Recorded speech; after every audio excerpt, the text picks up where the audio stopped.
Welcome back to Wild Speculations. I'm Daniel. I'm Scott. This week we talk about Critical Role Campaign 2, Episode 95, Blessing in Disguise. That's right. From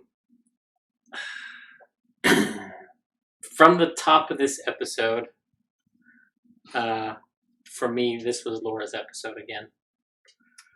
Laura got it for me.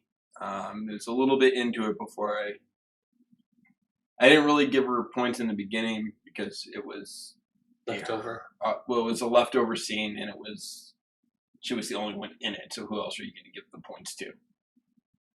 Oh, well. For me, it was when the next morning when the Traveler was there. Okay.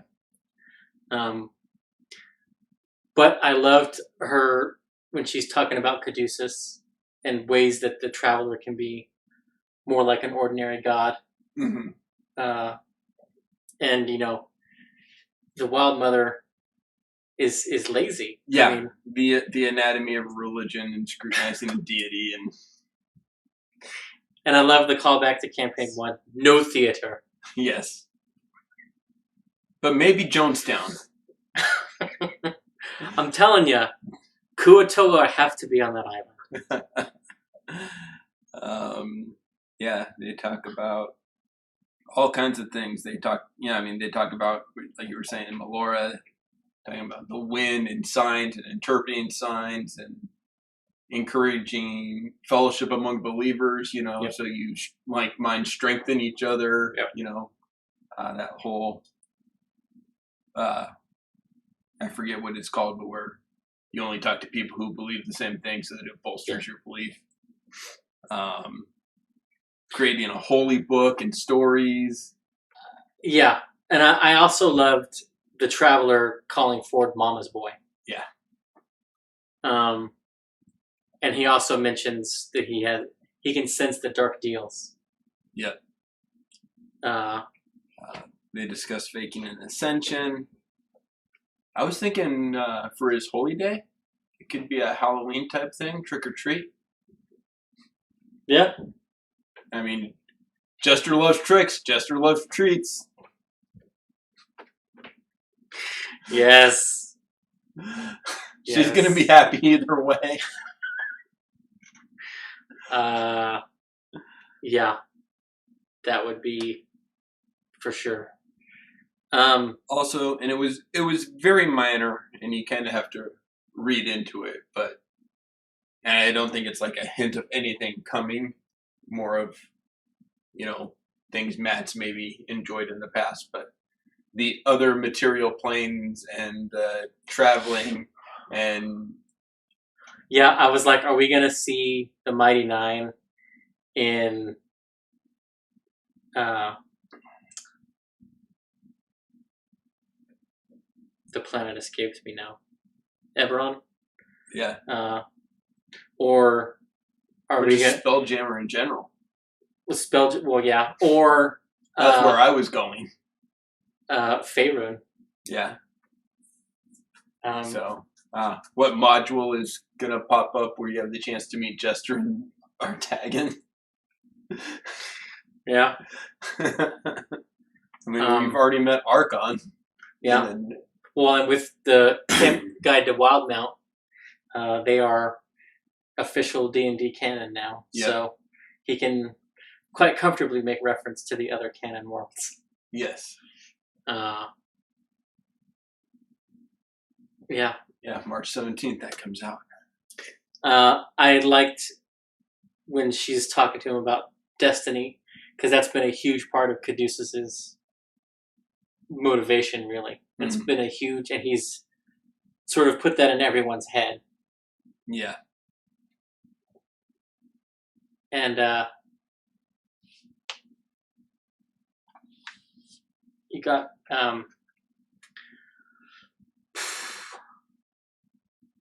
but I love it's all completely random. Yes, the best line. People things don't happen for a reason. It's all complete chaos. Yeah. This guy. I was like, yeah.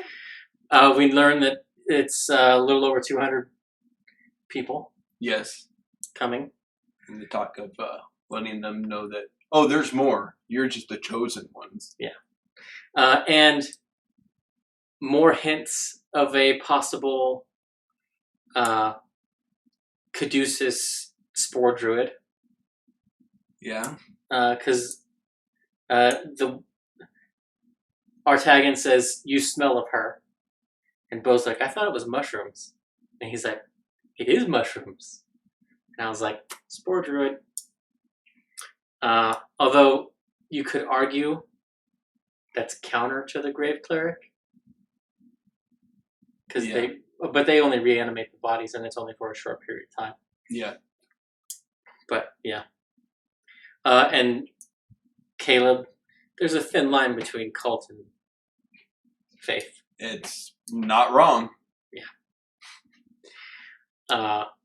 But one of the things I wanted to talk about is, and I didn't notice it on my first viewing.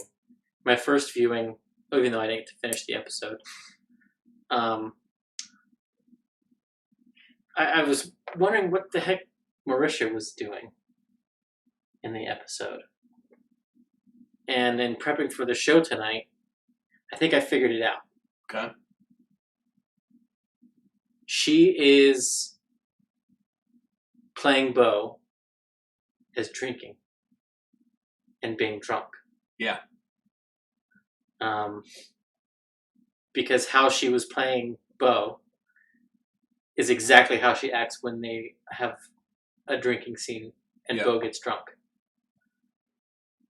And she wakes up and she sort of hangs a thing on it.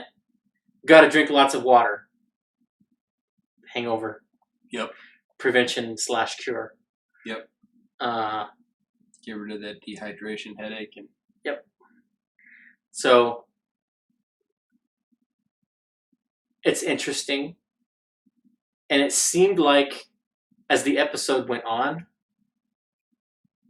it was getting hard for Marisha to maintain that. Yeah. So, and she was also doing it episode 94. Only I didn't catch on to it then. And she even got a little top off from Yasha when they were playing Keep Away with Knott's Flask. Well, I mean, yeah, I mean, I didn't really pick up on it till this episode either, but in retrospect, she's been drinking since she swept that bottle leaving the house. Yeah. And it's been just progressing since then. Yeah. But especially after the events with the Hag. Yeah, Isharna. So, and she's arguably sabotaging the relationships with everybody in the Mighty Nine as well. Little minor things. And it was only momentarily. And no one else really picked up on it. No one took offense at it. But just small digs, small chips. Yeah. And I think Marisha has decided that Bo was serious about making that offer. And the build up to that decision was such that I think it broke her a little bit. And yeah, even though she didn't have to leave everybody, I think emotionally she made the decision to. Mm-hmm. And so now there's a part of her that's trying to make that happen. And she's doing these little sabotagey things. Yeah.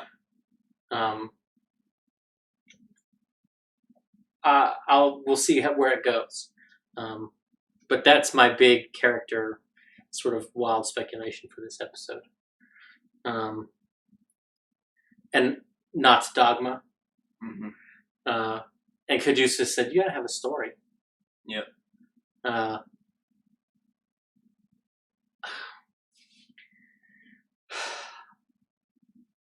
I don't know if making her story central is the right thing to do. Just from a perspective of a growing faith. Yeah. But I mean, Paul and the other apostles are a big foundational. I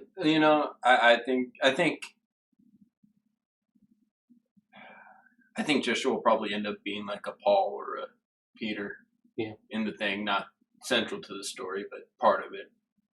But, since we're bringing that up, I mean, you take real places, you take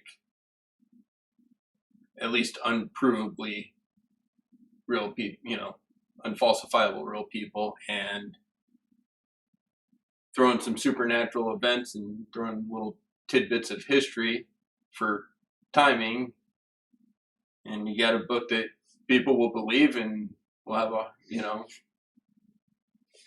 Yeah.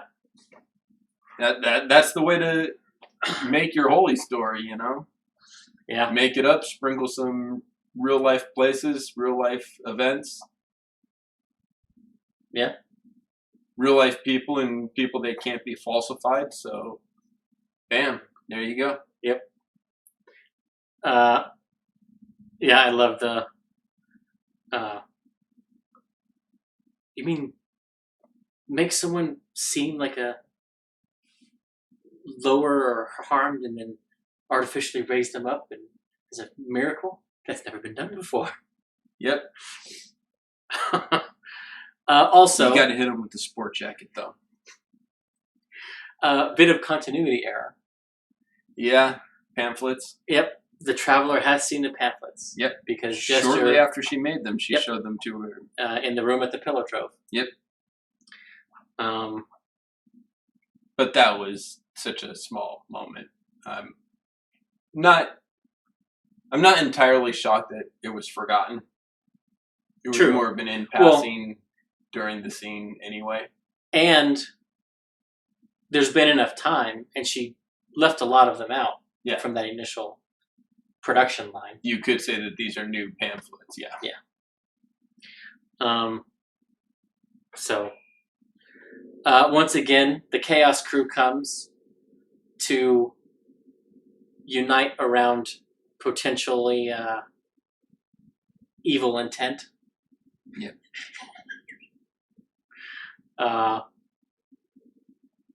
And I have to believe that Matt was holding the Yasha line in his back pocket for Yasha when she's challenging him about, you lied to Jester. Yeah. I'm having trouble. And he's like, well, haven't you ever lied to protect someone or comfort them? Yeah. And she was stymied by that. Because Yasha knows she killed everybody. Even though she told the Mighty Nine, I don't remember. And maybe at the time she didn't. Yeah. But I think she definitely does now. So. Yep. Also, an interesting worldview we got from Artagan about the gods going behind the divine gate. Yeah. That it wasn't because they were worried about their creation or whatever. They wanted a vacation. They wanted to get the hell away from all their worshippers. Yeah.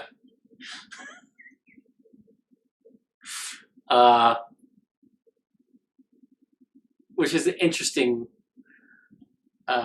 way to look at things, especially from the perspective of someone who's presented themselves as a god. And it kind of makes me wonder how Vecna was dealing with it. So that's something we'll probably never know. People probably didn't call on Vecna quite as often because Vecna was probably not as kind. True. Oh, you want this? Take something from them. Yeah, that's a deal-making thing. Yeah, for sure. There's a reason why he's listed in the Undying patron list of potentials. Caleb, ever laser focused, Yep. tries to enlist the Traveler's aid against the Cerberus Assembly. Yep. One of my favorite lines of the episode.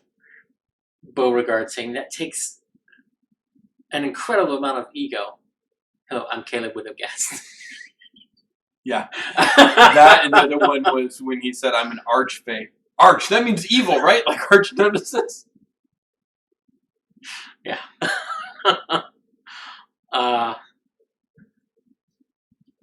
I loved Jester's reaction when Caleb cast Seeming. Yeah. On everybody. Oh man, I didn't have to buy all the fabric.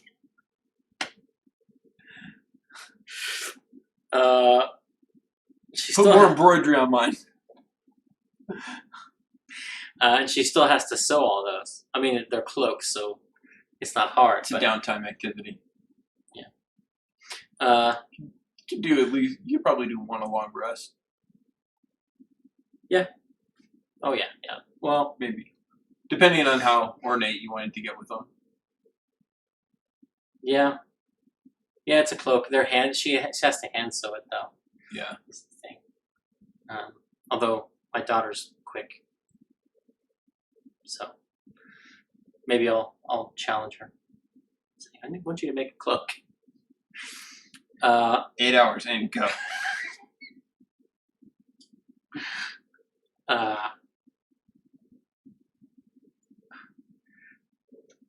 Yeah. Anyway, my worry though, with some of the things that were said, is Matt painting himself into a cul-de-sac with the Traveler, because he wants to. Well, at least it's what he told Jester. Mm-hmm. Help me trick all of them, and I can spend more time with you.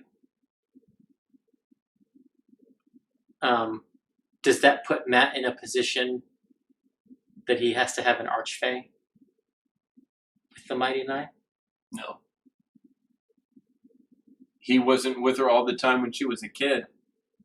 He just popped in and out. It's going to be like at the beginning of the campaign when she'd talk to him every other episode, and he'd show up for the conversation and then leave. Okay. Although Laura did give him an out, which is another reason why I picked her for MVP, is when she said, I always assumed that you were around all the time, but I guess that's expecting too much. Yeah. Yeah. I mean, Laura did get it from me as well, but the MVP, but again, this was central to her backstory, so I tend to skew the points a little less for her because it's so central to her character. Her character has to be doing things, you know what I mean? Just like if it was a thing about the Cerberus Assembly, Caleb would get fewer points than he would in other situations. You know what I mean? Yeah. Just because it's so easy to rack up points for someone when it's their backstory you're talking about. Yeah.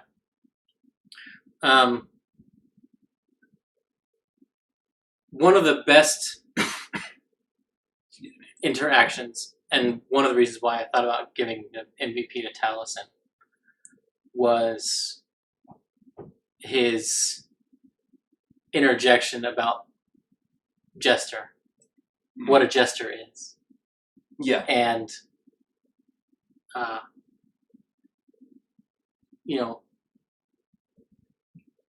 sort of building her up, which led to Marisha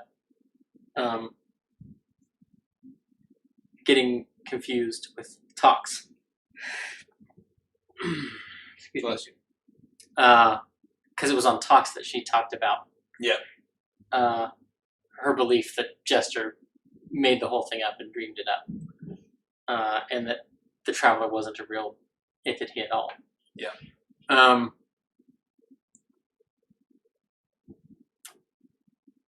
But also included in that scene, and this is why I say Bo is sabotaging little bits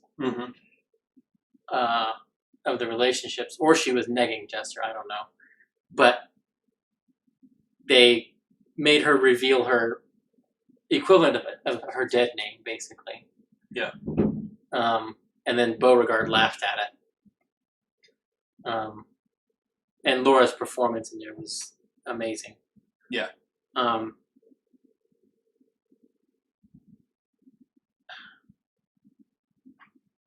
Now, Caleb asks, where do you go or where are you going? And Artagan says, I'm going to go visit an old friend. It's ashy there. It's bad for the skin. Yeah, he's going. Callista, I forget your last name, Watcher, made a comment. And I 100% agree. It is now also my headcanon that every time he has to bring someone back from the dead, he has to have an awkward conversation with Vax, because Vax is there to collect the soul from the Raven Queen as well. Yeah. Yeah. For sure. Thank you. I meant to start the show off with that. But yes. I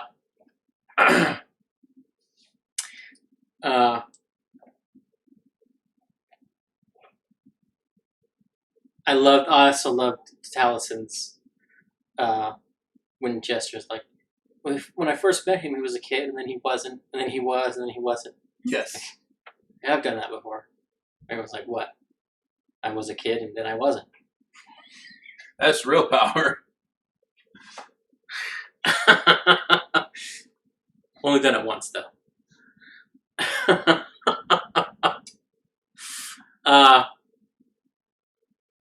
The other comment that cut Jester, and I'm waiting to see the fallout of, was not when he asked how old she was. Yeah. 14, 15. I mean, you act that old.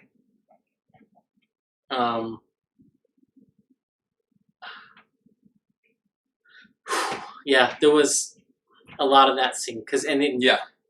And Caleb stepping in to protect her. Look. Yeah.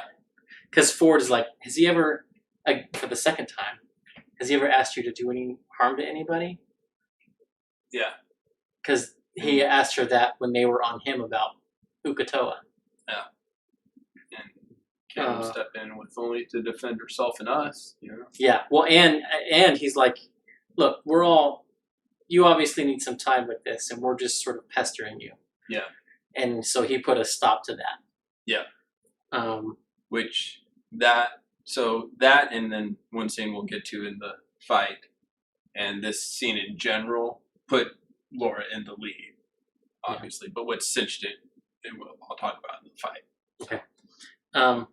I did want to mention one thing, which was another callback to Campaign 1, and Taliesin even gave Liam credit for it. When Caleb was like, well, it's not like he wants to strangle anyone. Yeah. Well, at the end of last episode, he said it's just going to be him strangling 500 people. One at a time, yeah.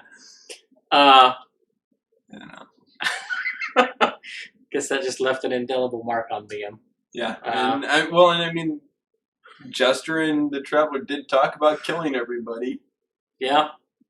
Except for her, of course, because he loved her so much. Sure. Okay, good.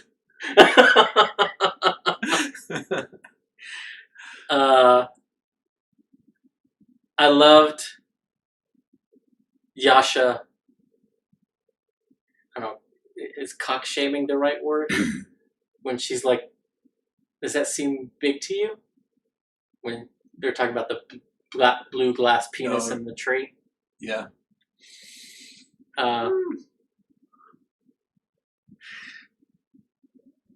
But I think the funniest joke out of that was Taliesin. He's like, now just imagine the crow from Nightmare Before Christmas and just having the blue dick on the tree. What's this? What's this? There's white stuff in the air. What's this? Oh, yeah. Which leads into Matt baiting his trap. I was expecting more combat this time than when they went to the volcano. Yeah. And they avoided combat in the volcano. And they almost avoided combat here. If they would have listened to Caduceus, they would have not. But would they have been the Mighty Nine? There's a such thing as character growth, man. Touche. Although Ford's, you're gonna waste it on Frumpkin. Frumpkin, how did he put it? Yeah, Frumpkin takes risks. I like that. Sprinkle, go. Well, the best part was at the end when Caduceus is like, well, that's a lesson learned. Don't go poking things if you don't. I did not learn that lesson. Yeah. Or. Although I think that's Travis more than Ford. Well, he does have a low wisdom, so. It's true. Do you think the Earth mounds were connected to those bugs? No, not really. I concur. Yeah. There didn't seem anything that tied them to it. No. I think those are graves. Okay. Because Matt multiple times mentioned that the Earth was clean. Yeah. And told them when they were testing the topsoil that the topsoil is all full of gray and rotting things and roots, and it's dirty. Yeah. Which means that is from deep. Yeah. Underground. And them messing with it didn't bring the bugs. No. They didn't dig deep enough, but 2.5 feet, 4 or 5 feet long. That's the right size for a body.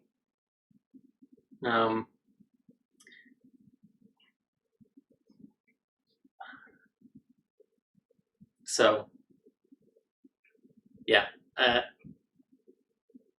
I did like the way that the little bits of fungus here and there are like breadcrumbs. Mm-hmm.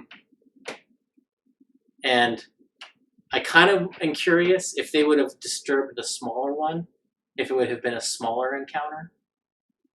But because they waited till they got to the really big one, it was a bigger encounter, or it was always going to be the same no matter where they tripped it. No, I think it would have. The size ratio. So? Just because the more there is, the more the smell is going to permeate, and the more it's going to attract them. Yeah, and that's why. Yeah, exactly.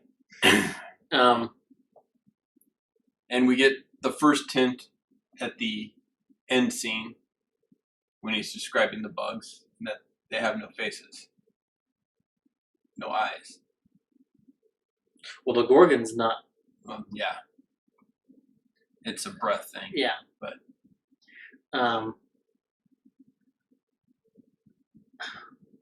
Which is the one thing against it ending up being a Gorgon.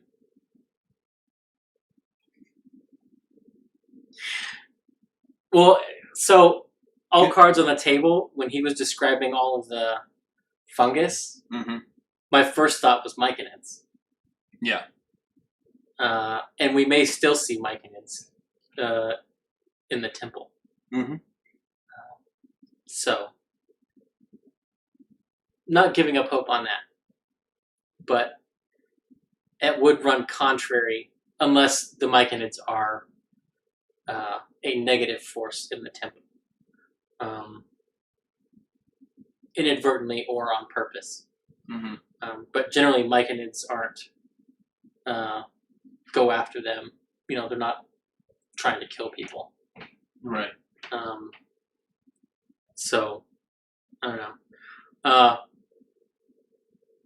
The bugs seem to be about CR 1/2 each.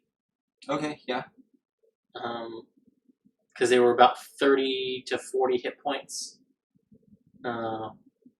They had multiple attack, and that's where you start seeing the multi-attack. They could have been CR1. Yeah, it's 1/2 or 1, yeah. Just because their damage output was pretty significant. Yeah. And they had the entrapment thing. Yeah. Which, great. Great monster design, yeah. I think. Restraining acid damage. I was impressed. I was like, that's good. Yeah. So in this battle, at the beginning of the episode, we have the talk where she finds out he's not a god. And I think it goes unnoticed because of the scene before when everyone's talking and stuff. But Jester's gone from, I cast this and say, to holding out her holy symbols, shouting out what she's going to do, almost pleading for attention in his presence. Yeah. And that bit of roleplay is what sealed the MVP for her, for me. Right on. That was just, it was so subtle. So, and Laura is very subtle with it. She just reacts and does things, and you're like, oh, wait. Yeah. And just that fear that, oh, great, I'm the cleric of a not god. I really need his attention. Well, and I think that's some of Laura's anxiety is, does this mean I don't get to be a cleric? Yeah. Or, and that's something that they haven't touched on quite yet, which is, where does a cleric's power really come from? Is it really the deity, or is it just their faith? Yeah. And that's interesting. If it's just their faith, it's going to lean towards, is her powers, are things going to start being wonky? Like, still take effect, but narratively be wonky, because that is showing a crisis of said faith.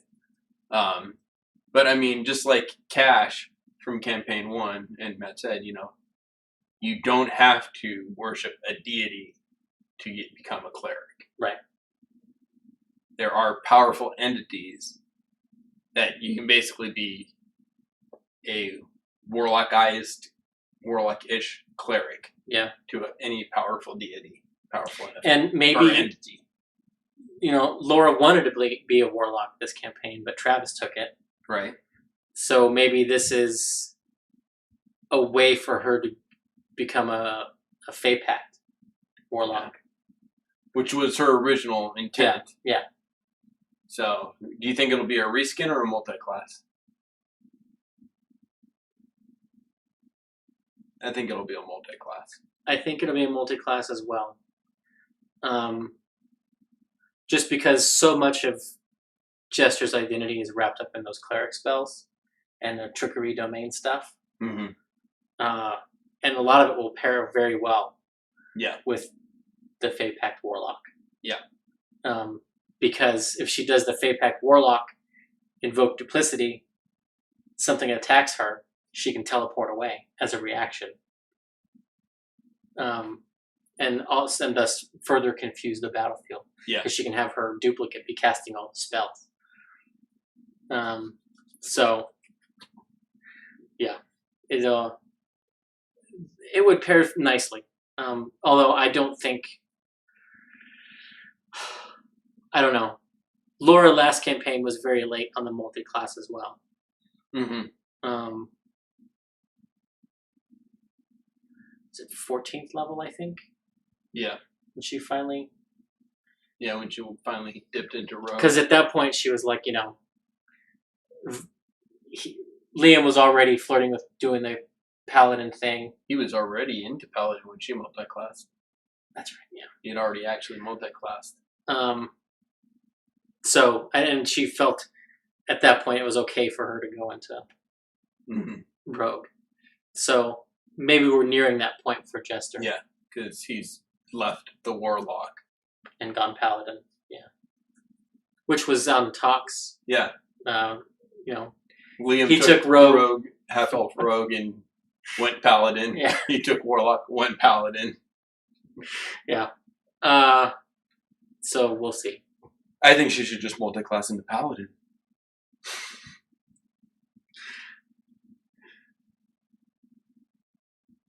Okay, that's our next subclass build.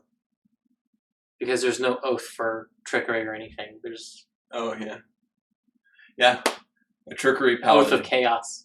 Ooh, yes. I'll have to put some thought into that. Anyway, before we go down that rabbit hole.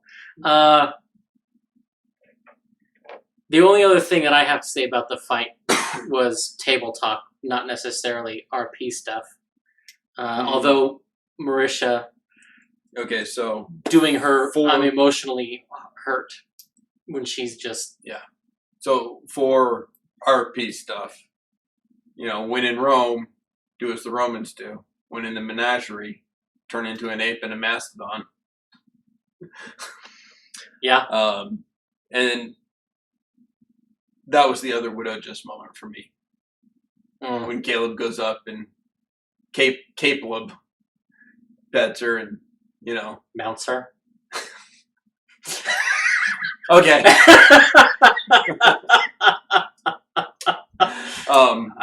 I mean, I was just like, he's expressing his affection for her. Yeah. And that, and just those two moments, those two moments plus the moment we talked about last week, that was your shutting of the door. Yeah. Those three moments are my opening of the door to, like, because I haven't really been on a ship with this campaign. I've been like, and I'm like, I kind of want to see this right now. Yeah, well, and like I said, the Caleb coming to her defense and getting everyone off her back was like, I couldn't help it. I was like, yes, that's yes. Yeah. I'm still. It should happen.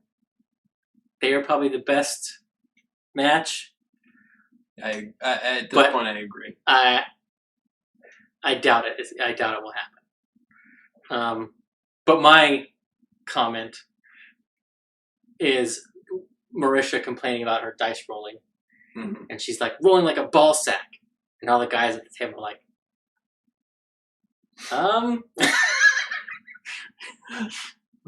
they don't roll. She's like, exactly. And then it sort of went off into the weeds, and she starts talking about they can do Kegels and like move up and down. And Matt's face just gets red, and he tries his best to change the situation. And immediately, without trying to think about it, it popped into my head. I was like, Matt has put on that show for her. And she was entertained. Yes. And I was like, I suppose it's common enough, but it's like, it's a bit of information we didn't need. So back to the fight. Speaking of Disney, how long before we see the acidic wax bolt? Because 2 doses were taken enough for 2 applications, and at least one of said applications worth was given to Nott. I hope never. And I say this because a crossbow bolt, a light crossbow bolt, is not significant enough to carry 2 vials of a compound that must shatter and mix. Even if it's from a repeating crossbow? Even if it's from a repeating crossbow. I think it's more likely to be a hand thrown alchemist fire style. Yeah. Okay. And I hope it is an area effect, like a 10 by 10 square. Just because it was a 15-foot cone. See, yeah. So either a 10 by 10 square or a single target. Yeah. I was thinking it would be a single target, but you only have to hit the square, like the AC5 for the square, and then they have to make a save. Yeah. Rather than. Or just a straight up deck save on their part. Yeah. So. For, of course, half the damage and not restrained. Right.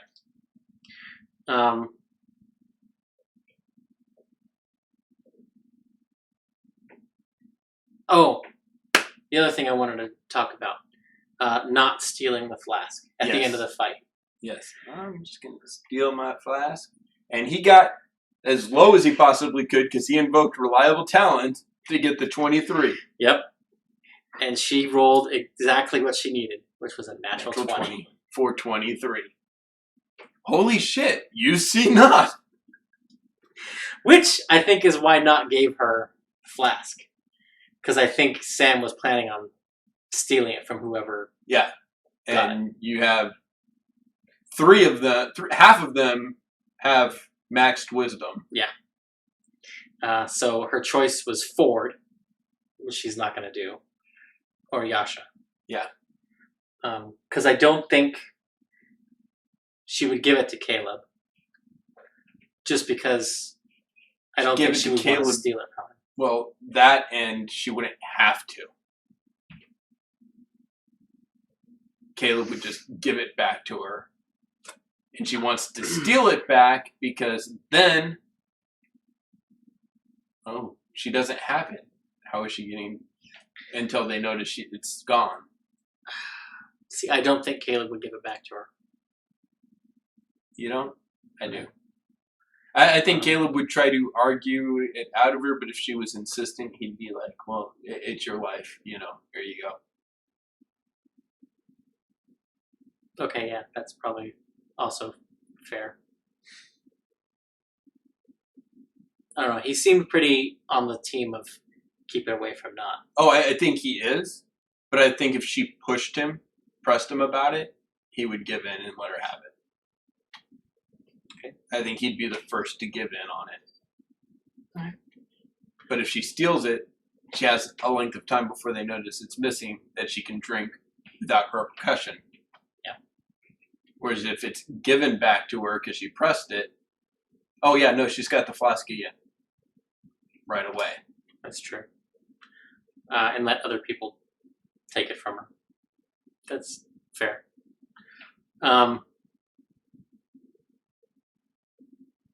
So, the final scene. Yes. We have a statue of stone, or a garden of stone statues. Yes. A menagerie of sorts. Yes. And immediately, the players are like, are these statues? Are they carved, or are they actual, creatures? Jester rolls a natural 1 on her check. They're finely carved. And they try to game it so that Bo can do it with advantage. And Matt nipped that in the bud. Which was correct. Yeah. And she didn't roll very well. Only a 10, I think. Right. Which means she rolled really low. Because her +4 int, she's trained in it. So that's +8. Yeah. So, yeah.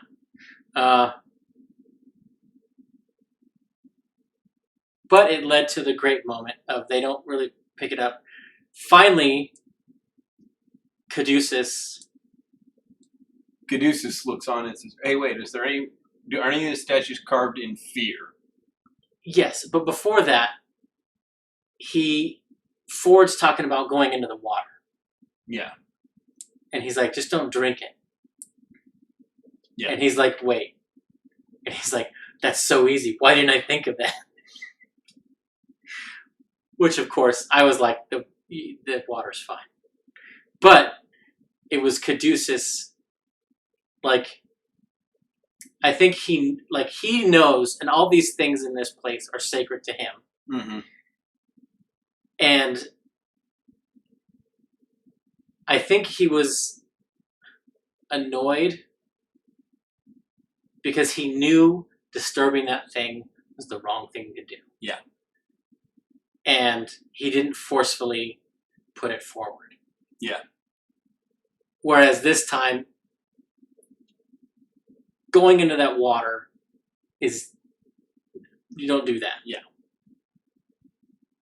So, and this time, he sort of put the fear of God, for lack of a better phrase, into Ford. Yeah. And Ford's like, okay, yeah, maybe not. But yes, and then he's like, all right. And Matt made him do a perception check. Right. And in the moment, I was like, wouldn't it be insight? But I think Matt was waiting for Caduceus to ask a question about the statues, to ask for the perception check. Yeah. To notice his family. Yep. I don't think it mattered what Caduceus asked about the statues. Yeah. It was the fact he asked a question about them. Make a perception check. And he sees his mother and his aunt, and his sister and father. Yep. And at this point, I'm like, Medusa? Because it was more people closer to the cave. Yeah, and that's kind of when I was like Medusa, because I was like, wait, the bugs didn't have eyes, so that's why they're still alive. That's cool, you know. Yeah.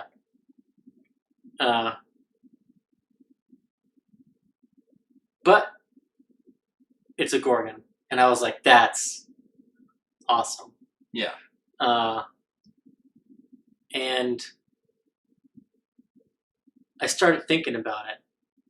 Like, what's the encounter going to be like? So, we have quite a bit of time left. Yeah. And I wanted to do more speculation tonight about what's coming up. Wild speculation, the Gorgon's name is Sly. Sly in the Family Stone.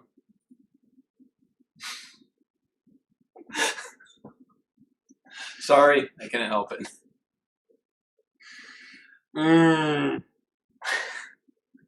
Maybe that will be one of the orcs.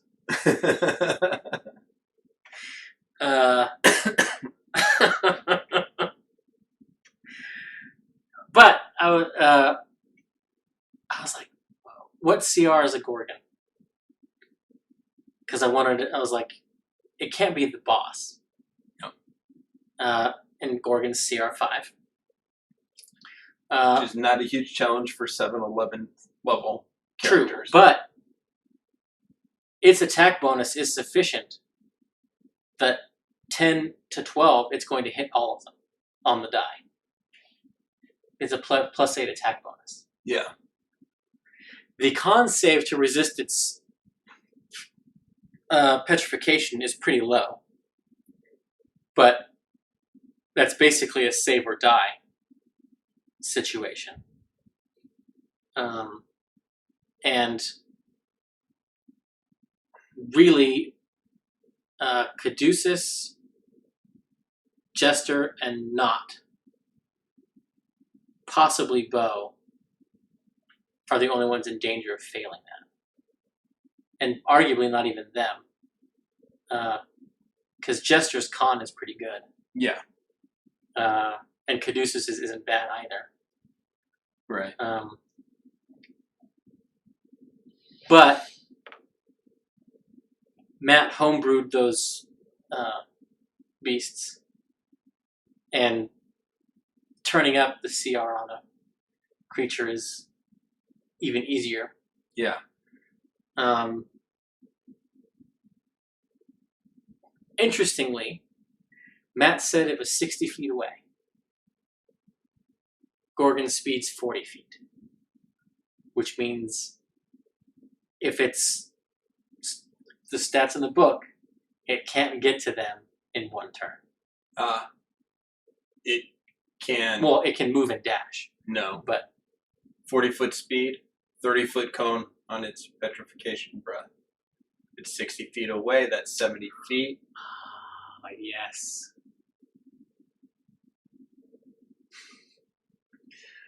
That's round 1. Sorry, I was just looking down here at the book. We've got the monster manual open to the door. Yeah, I forgot 30-foot cone. Yeah. And they are concerned about it breaking Caduceus's family. So I'm expecting the battlefield that Matt brings us on Thursday to basically have that. And I'm interested to see if the Gorgon plows through the statues that are there on its approach to the Mighty Nine, or if it actually takes a way around it. So yeah, and that's one of the things, because if I remember correctly from lore, Gorgons usually build their caves, nests out of the shattered statues. They don't really care about keeping them intact. Yeah. So, which is why it was interesting that so many of them were intact. You're right. It is only a large beast. Is there 2 of them? 2 book ones. Yeah. Possibly. But, like, my thing was, I think whatever they have to clear out is still inside. Right. So here's my other question. Here's the question that I had thought of. Okay, Gorgon. This menagerie attracted all sorts of beasts, natural and unnatural. Is this something that was attracted here? And is it petrified the stone family as well? And kind of taken over the menagerie? Or is this something the stone family built? No, I think the stone family are petrified, either just outside the cave as one of the groups that Matt said. You notice that some of them seem to be grouped together. I think they are one of the groups. Okay. That's kind of what I thought too. That it was just one of the beasts that was attracted. Yeah.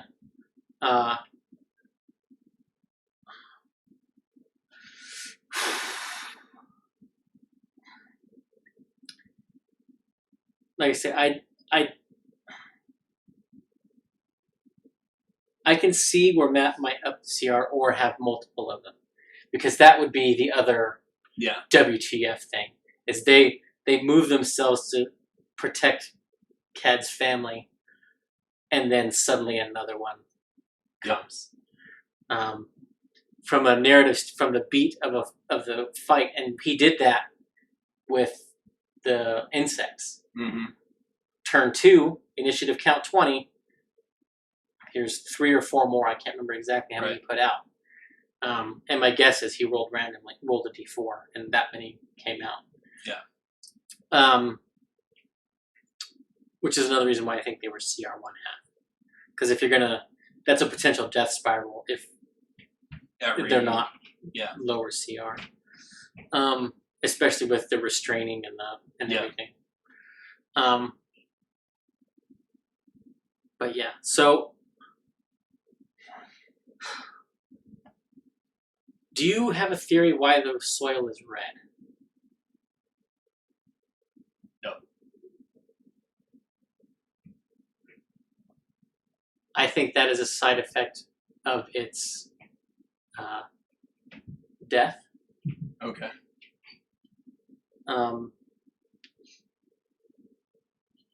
No one asked for clarification on how red it was, or what hue of red it was. Mm-hmm. So I don't know if it's like Sedona? Yeah, and see, living near Sedona, red soil didn't trigger me to think, why is it red, you know? Right on. And it's like, that's a natural color for soil. Sure, why not? I'm with it. Yeah, and I was like, why is it red specifically? See, because I took it as he mentioned the red just to make it stand out, and then they notice it's clean. Oh, the regular dirt is red, but it's dirty, you know? It made it stand out. The argument against that is topsoil that things grow in would be black. That's true. That's true. So there's something in the cave, or as part of the miracle or dedication of this place, that makes it red. Well, it is dedicated to the change burner. And clay was important in the spell that Caleb produced. And red is a common color of clay. So they'll be able to use the shrine to make the spell. We'll be able to get 50 pounds of clay.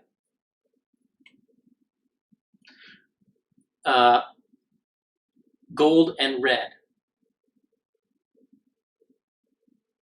Do you think that is actual gold? No. No. Okay. Neither do I. I think it's sulfur. Yeah.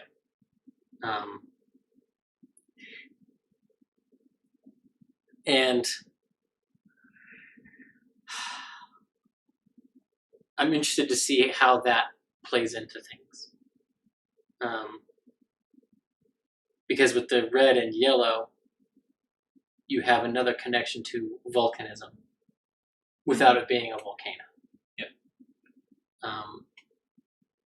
So, I don't know. I almost want to say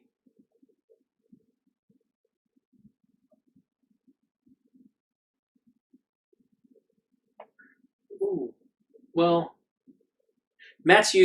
he's teased Caleb Dura before, but he could possibly use them here too. Mm-hmm. If the idea is the sanctum is still preserved, but these beasts have taken over the outside. Yeah. I think it's just dispatch the Gorgon / Gorgons. And then greater restoration, preferably on the stoned clerics first, so that they can help with greater restoration. Well, Caduceus would have an idea whether or not his family could cast 5th level spells or not. Right. And I'm assuming at least the parents can. And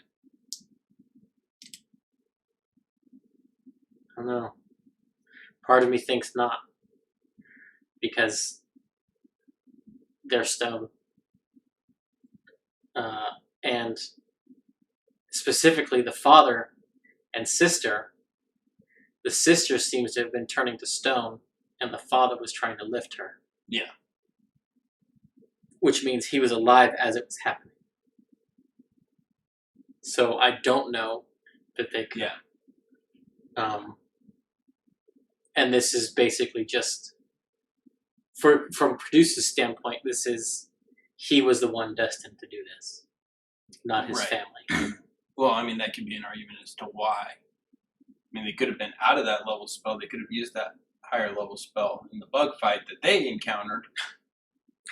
And I mean, I don't think they would have. Yeah. Well, but I mean, theoretically, we know that at least a couple of the family members went to the dust as well. Yes. And now the mother and aunt. Yeah, and now they're here. So theoretically, they took pretty much the same adventure as Caduceus. I mean, No, they probably went straight to Uthodurn. That's true. But I mean, they could, and they might have could have avoided Jorhas altogether, and went through the Empire. right. Someone trained him as a cleric, though, so someone was a higher level cleric when they set out. Yeah. So, perhaps the mom and aunt were the clerics, the dad was a paladin, or just an acolyte in some other class. Yeah, that's true. But tonight is Matt, and we'll see if my question gets asked. I hope it does. It was about his foreshadowing in episode 1. But we will see you guys next week. You guys.